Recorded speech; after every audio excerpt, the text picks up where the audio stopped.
안녕하세요. 서울수면의원의 홍일희 원장입니다. 숨 쉴 때 공기가 있다는 것을 인식하지 못하듯이 우리 잠은 우리가 인식하지 못하는 일정한 생활 패턴에 의해 조절되고 있습니다.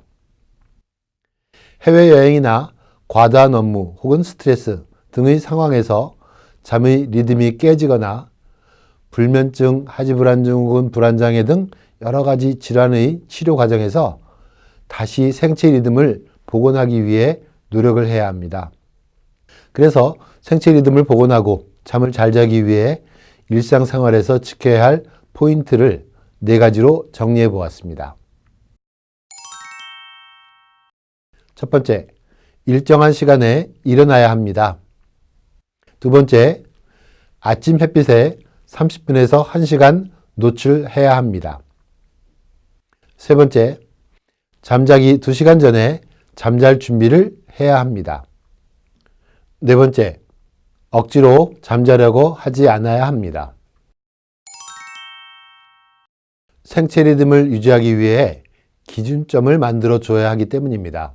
잠드는 시간이 아니라 일어나는 시간을 평일, 주말, 휴일에 관계없이 일정하게 해주어 생체 리듬을 지키는 기준점을 만들어 주어야 합니다. 아침 첫 햇빛이 밤잠을 결정하기 때문입니다. 아침에 강한 햇빛에 노출되면 눈을 따라 들어간 빛자극이 송가체에 도달하여 15시간 후에는 멜라토닌을 생산하라는 명령을 하게 됩니다. 이러한 멜라토닌은 밤의 호르몬이라고 하며 잠이 들고 유지하는 데 중요한 역할을 하게 됩니다. 햇빛에 노출되기만 하면 되기 때문에 벤치에 앉아 있든지 걷든지 뛰든지 관계없습니다. 실내에서 빛을 쬐지 않으면 됩니다. 족욕이나 샤워를 20분 이상 따뜻한 물로 해줍니다. 이는 몸의 긴장을 풀기 위한 것도 있지만 다리나 피부가 따뜻해지면 내부 체온을 2시간 후에 떨어뜨려 잠들기를 수월하게 만들기 때문입니다. 거실이나 침실에 형광등을 없애거나 끄고 간접 조명으로 책을 볼 수 있을 정도의 밝기로 조절합니다. 또한 노트북이나 핸드폰의 사용을 자제해야 합니다. 잠자기 전에 강한 빛 또는 블루레이는 뇌를 각성시키기 때문입니다. 잠에 대한 걱정이나 생각을 하지 않게 하기 위해서는 가벼운 책을 읽거나 음악 혹은 라디오를 듣는 것이 좋습니다. 거리를 두고 TV를 보는 것은 괜찮습니다. 누워있거나 등을 기대고 앉아있으면 몸의 피로감이 해소되어 잠을 자려는 욕구가 줄어듭니다. 그래서 등을 띄고 앉아 있어야 합니다. 잠자리에 누워서 잠이 안 올까 걱정하는 것이 오히려 스트레스가 될 수 있습니다.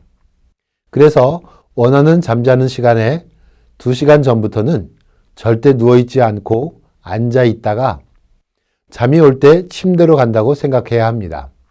피곤하면 일찍 잠이 올 것이고 피곤하지 않으면 2시간이 지나도 잠이 오지 않을 수 있습니다. 늦게 잔다고 늦게 일어나면 안 됩니다. 늦게 자도 처음에 정한 일정한 시간에 일어나야 합니다. 적게 잠을 자면 다음날 저녁에는 몸의 피곤도가 쌓여 잠을 준비하는 시간에 일찍 잠이 들게 됩니다. 결론적으로 말씀드리면 이렇게 생체 리듬을 고정시키고 몸의 피곤도가 증가하는 것이 잠을 잘 자기 위한 기본 방법입니다. 4가지 포인트를 기억하시기 바랍니다. 당신의 꿀잠을 응원합니다. 감사합니다.